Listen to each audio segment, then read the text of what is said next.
माता सती के विलग होने के पश्चात महादेव तो समाधि में चले गए थे, किंतु सती माता तो थी नहीं। तो महादेव को उनकी अवस्था से कौन निकालने वाला था? माता शैलपुत्री। किंतु गुणेश जी, कौन थी ये माता शैलपुत्री? माता शैलपुत्री और कोई नहीं, वो तो स्वयं माँ आदि शक्ति थी, जिन्होंने माता पार्वती अर्थात माता शैलपुत्री के रूप में जन्म लिया। गुणेश जी, माता आदिशक्ति माँ शैलपुत्री का रूप धारण करके कब और कैसे प्रकट हुई, और उनके प्रकट होने के इस अंतराल में क्या क्या हुआ? माता शैलपुत्री का आविर्भाव कैसे हुआ, ये तो मैं आपको विस्तार से बताऊंगा ही महाराज, किंतु संसार में उनके प्रकट होने के पूर्व वही हुआ जो महादेव और माँ आदि शक्ति के एक दूसरे से पृथक रहने पर होता है। सृष्टि पर गंभीर संकट छाना आरंभ हो गया था। संकट? क्या रूप धर के आया ये संकट गुणेश जी? वो संकट था अत्यंत भयंकर असुर वज्रंग।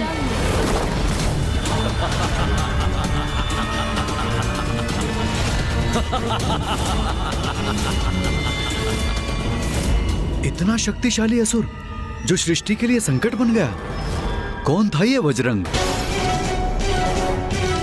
असुर वज्रंग और कोई नहीं, देवताओं का ही भ्राता था,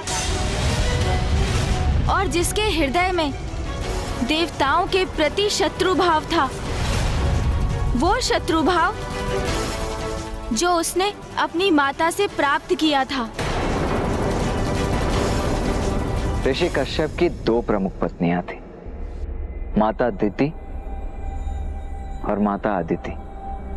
माता अदिति अद्वैतवाद में विश्वास रखती थी, अर्थात वो ईश्वर और स्वयं के अस्तित्व में भेद न मानकर स्वयं को ईश्वर का ही भाग मानती थी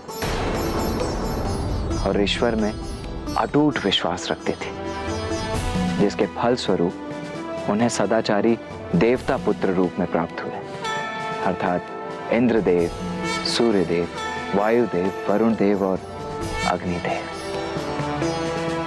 ऋषि कश्यप की द्वितीय मुख्य पत्नी माता दिति माता अदिति के विपरीत थी। द्वैत भाव में विश्वास रखती थी वो, अर्थात उनके अनुसार तो उनका अस्तित्व तो ईश्वर से भी परे था, और इसी कारण सांसारिक सुखों के प्रति उनकी प्रबल आसक्ति थी, और इसीलिए उन्होंने धर्म की सत्ता को अस्वीकार करने वाले दुराचारी असुरों को जन्म दिया। उन्हीं की आसुरी संतानों में से एक था महाशक्तिशाली असुर वज्रंग।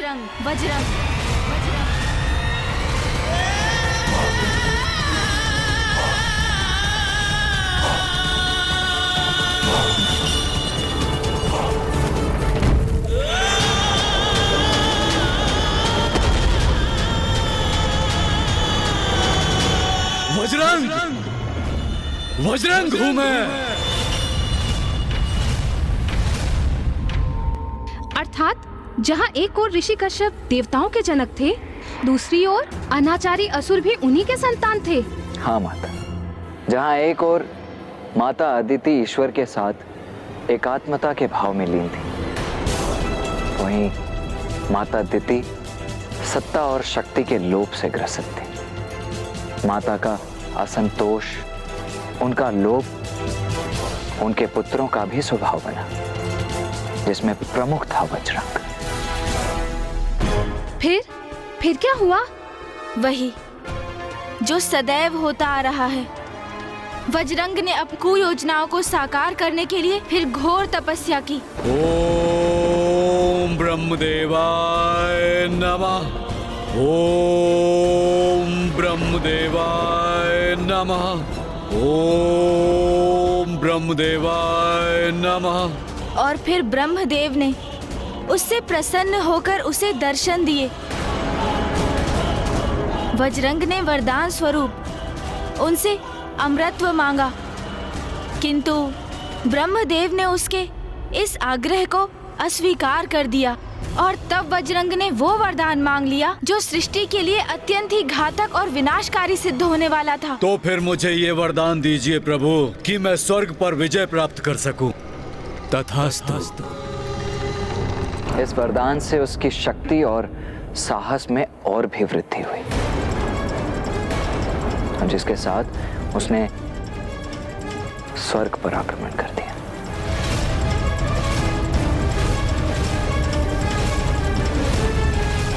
तुम अपनी शक्ति का दुरुपयोग कर रहे हो वज्रंग, किंतु मुझे ज्ञात नहीं तुम ऐसा क्यों कर रहे हो। तुम माता अदिति के पुत्र हो, हम एक ही पिता की संतान हैं। फिर तुम ये कैसे भूल सकते हो कि हम भ्राता हैं। और अब मैं अपने भ्राता से उसका स्वर्ग छीन रहा हूँ। आज से ये स्वर्ग मेरा हुआ। आज से तुम सभी देवता कारावास में मेरे बंदी बनकर रहोगे।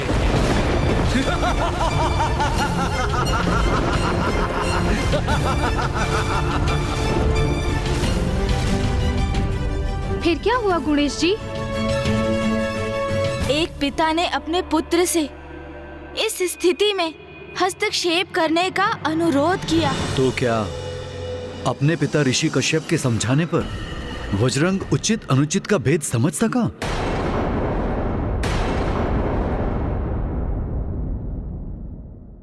महाराज, यदि कोई व्यक्ति अपने उचित मार्ग से भटक जाता है तो उसकी बुद्धि भ्रष्ट हो जाती है। फिर वो अपने शुभ चिंतकों को भी अपना शत्रु मान लेता है और उचित सुझाव को भी स्वीकार नहीं करता। ऐसी अवस्था में उसके माता पिता ही उसे सन्मार्ग पर लाने का अंतिम उपाय बनते हैं। यदि वो व्यक्ति अपने माता पिता के वचनों को गंभीरता से ले, उनके सुझावों को आत्मसात कर ले, तो वो पुनः सन्मार्ग पर आकर अपने भूलों को सुधार सकता है। इसी विचार से एक पिता अपने पुत्र को समझाने गए। पुत्र वज्रंग,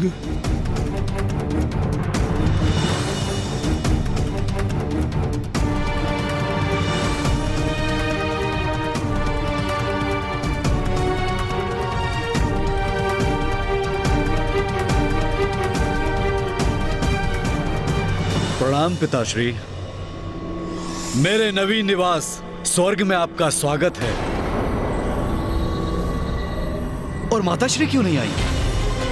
वो अपने पुत्र को इंद्र के सिंहासन पर स्थित देख अति आनंदित होती हैं। तुमने सर्वथा उचित ही कहा पुत्र। उचित कहा कि जिस सिंहासन पर तुम अपना अधिकार जता रहे हो वो वास्तव में इंद्रदेव का आसन है। नहीं नहीं पिताश्री, मेरा अर्थ था कि अब ये इंद्रदेव का सिंहासन नहीं है। इस पर केवल मेरा अधिकार है। मैंने इस पर विजय प्राप्त कर इस पर अपना अधिकार स्थापित किया है। अच्छा, ये तुमने कैसे किया पुत्र? और कैसे पिताश्री? मैंने इस स्वर्गलोक पर आक्रमण किया और सभी देवताओं को उनके स्थान से हटाकर स्वयं उनकी जगह पर स्थान ग्रहण किया। अर्थात तुमने बल का दुरुपयोग कर देवताओं से उनका स्वर्ग और इंद्रदेव से उनका सिंहासन छीन लिया। मैं तुम्हारा और इंद्रदेव दोनों का पिता हूं। मैंने तुम दोनों भ्राताओं में कोई भेद नहीं किया। आज तुमने अपने अनुचित कृत्य के द्वारा मुझे ऐसा करने पर विवश कर दिया। पुत्र, स्वर्ग देवताओं का है, तुम्हारा नहीं। तुम इस आसन पर स्थित होकर स्वर्ग के अधिपति होने का ढोंग अवश्य कर सकते हो, किंतु वो ढोंग के सिवा और कुछ नहीं है। क्योंकि जो तुम्हारा नहीं है तुम उसे प्राप्त कर सदैव सुख और संतुष्टि के भाव से वंचित ही रहोगे।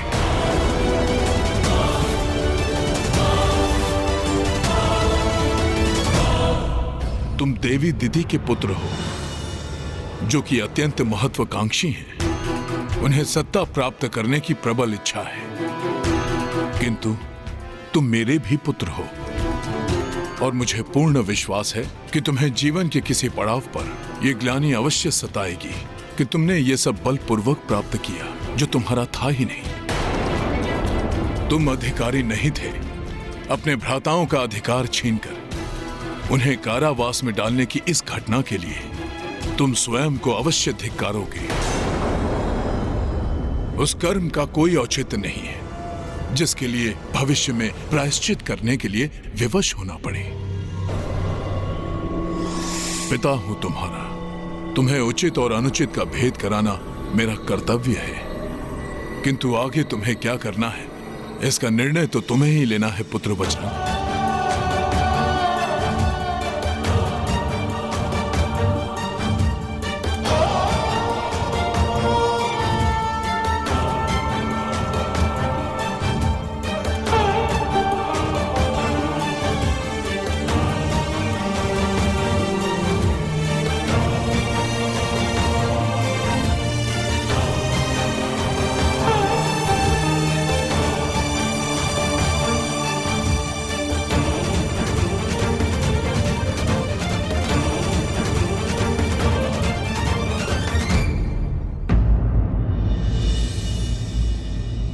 तुम इस आसन पर स्थित होकर स्वर्ग के अधिपति होने का ढोंग अवश्य कर सकते हो, किंतु वो ढोंग के सिवा और कुछ नहीं है, क्योंकि जो तुम्हारा नहीं है तुम उसे प्राप्त कर सदैव सुख और संतुष्टि के भाव से वंचित ही रहोगे।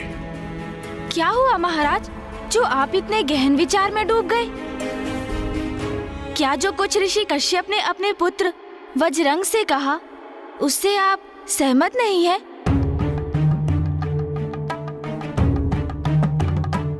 जिस पर व्यक्ति का अधिकार नहीं है तो उसे प्राप्त करना तो अनुचित ही है ना? अवश्य ब्राह्मण देवता, वो तो सर्वथा अनुचित ही है। किसी और का सिंहासन प्राप्त कर उस पर स्थित होकर स्वयं को राजा घोषित करना अंततः ढोंग ही है। ऋषिवर ने वज्रंग से जो भी कहा वो सर्वथा उचित था। किंतु मुझे विश्वास है वज्रंग ने सिंहासन लौटाया नहीं होगा, क्योंकि अंततः वो असुर ही है और असुर प्रवृत्ति न्यायोचित आचरण कहाँ करने देती है। यदि मन में स्वयं को सुधारने की इच्छा हो तो एक असुर भी स्वयं को सुधारने में सक्षम हो जाता है। बस आवश्यकता है तो सन्मार्ग पर आने की, उचित कर्म करने की प्रबल इच्छा की। लौटा दो उसे जिस पर तुम्हारा कोई अधिकार नहीं, जो तुमने किसी अन्य से प्राप्त किया है। ये सिंहासन जिस पर स्थित हो तुम, उसे उसके वास्तविक अधिकारी के लिए रिक्त कर दो। ये मुझे इंगित करके आप क्या कह रहे हैं गणेश जी? महाराज, ये वचन तो ऋषि कश्यप के थे अपने पुत्र के लिए। उसकी सद्बुद्धि जागृत करने हेतु ऐसा कहा था उन्होंने।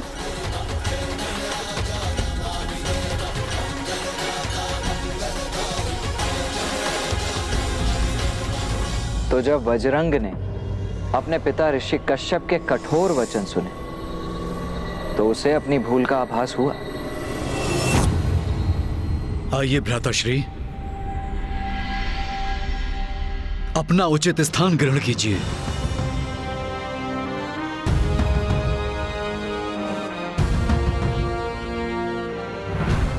भ्राता इंद्र, मुझे क्षमा करें।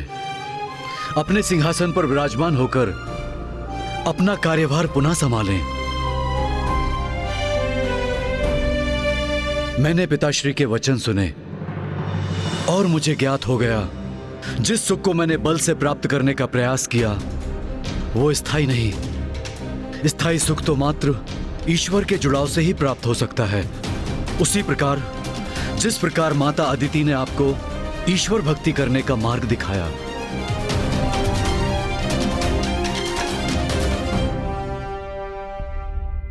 बजरंग, तुम हमारे भ्राता हो, इसलिए मैंने तुम्हें क्षमा किया। इसलिए मैं तुमसे अनुरोध करता हूं, तुम यहीं स्वर्गलोक में स्थित होकर मेरी राजसभा में मंत्री पद स्वीकार करो। नहीं भ्राता इंद्र, मेरी तो बस अब एक ही धुन है, ईश्वर से जुड़ाव की धुन।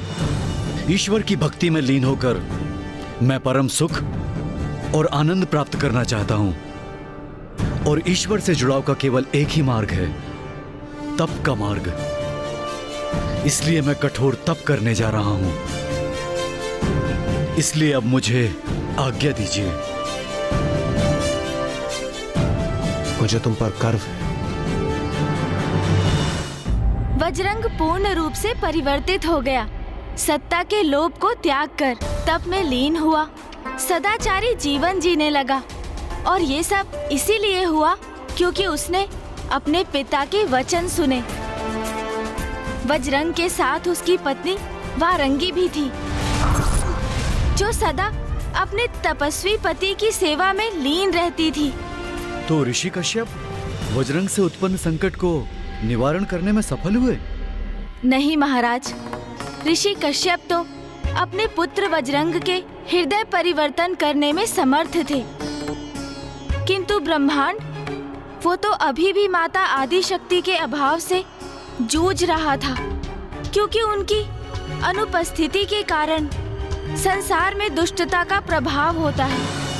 और इस बार भी ऐसा ही कुछ हुआ। और वो थी वज्रंग की पत्नी वारंगी। अपने पति की भांति निर्मल नहीं हुआ था, अपितु वो सभी सुख पाना चाहती थी जिन्हें वज्रंग त्याग कर आया था।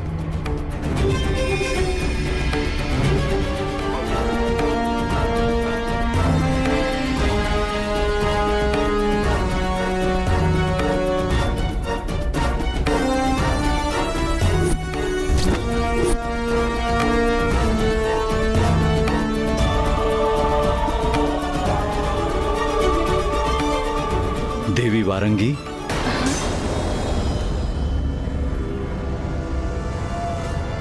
तुम कुशल तो हो ना प्रिय? क्षमा कीजिएगा नाथ, वो निद्रा का प्रभाव छा गया था मुझ पर। आप विश्राम कीजिए ना, मैं आपके पाँव दबा देती हूँ। तुम मेरी कितनी सेवा करती हो, मैं भी तुम्हें कुछ प्रदान कर पाता तो कितना उत्तम होता। वो तो आप अवश्य कर सकते हैं। मुझे जो चाहिए वो आप मुझे दे सकते हैं। तो फिर मांगो वारंगी, क्या चाहिए तुम्हें?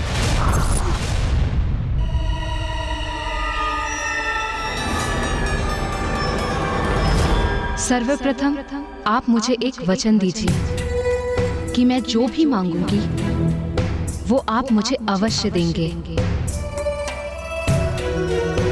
मैं तुम्हें वचन देता हूँ।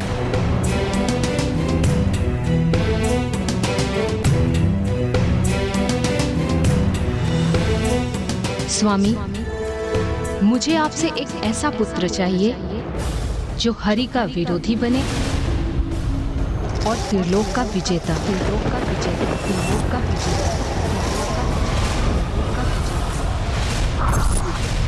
वारंगी, तुम्हारे अंतर में अभी तक देवताओं के प्रति द्वेष विद्यमान है, और वो तो सदा रहेगा। आप मुझे वचन दे चुके हैं स्वामी, और अब आपको मुझे ऐसा प्रतापी पुत्र प्रदान करना ही होगा।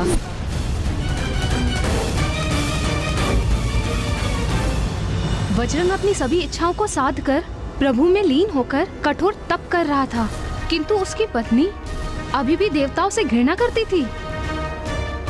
तो फिर वज्रंग ने क्या किया? वही जो पूर्व में उसने स्वयं के लिए किया, अब उसने अपनी पत्नी के लिए किया। कठोर तप। ओम ब्रह्मदेवाय नमः, ओम ब्रह्मदेवाय नमः, ओम ब्रह्मदेवाय नमः। और एक बार पुनः ब्रह्मदेव उसके समक्ष प्रकट होने के लिए विवश हुए। मुझे खेद है ब्रह्मदेव कि अब जो मैं आपसे वरदान मांगने जा रहा हूँ उससे आप कुछ चिंतित अवश्य होंगे, किंतु मुझे यही वरदान चाहिए। मुझे एक ऐसा पुत्र चाहिए जो त्रिलोक विजेता भी हो और हरिद्वेषी भी। पुत्र वज्रंग, ये क्या मांग रहे हैं? ऐसा पुत्र तो संसार के लिए संकट बन जाएगा, सभी को अपार कष्ट देगा। तुम्हें ज्ञात है कि मैं तुम्हें वरदान देने के लिए विवश हूं। मेरी विवशता का अनुचित लाभ मत उठाओ पुत्र। विवश तो मैं भी हूं ब्रह्मदेव, अपनी पत्नी को दिए वचन के कारण।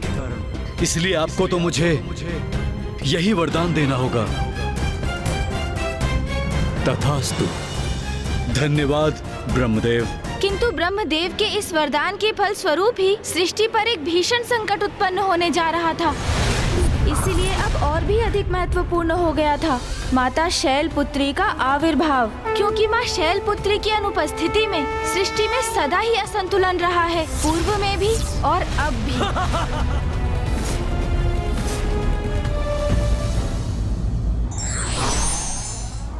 सदाचार बुरे से बुरे आसुरी प्रवृत्ति को भी सदाचार पर लौटने पर विवश करता है।